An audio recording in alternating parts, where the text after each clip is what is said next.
આજે તો મીઠા લઈને આવું. આવ્યો તમારો જમાઈ હા. મોઢામાં સે દીવો એ આવું હું થયું તમને?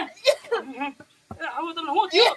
અરે એ તમાર હાઉને કાઈ જીવ નથી અને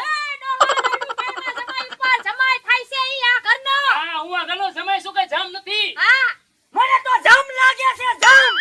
તું જમ લાગશો મને તો અત્યારે મને- મને જાડો હા મને તુકારે આવું તમે હા. થાય છે જો આ મારા હારા પેલ આવવાનો ટેલ મગજ ના આવે. કાઈ વાંધો નહીં જમાઈ હું બેઠી હો તમારા દીકરા જેવા જ છો હું કરું આ મારા હારાને લીધે આ સળમણી કરી કે આ તમારી સોની બગડીને બે હાલ થઈ છે.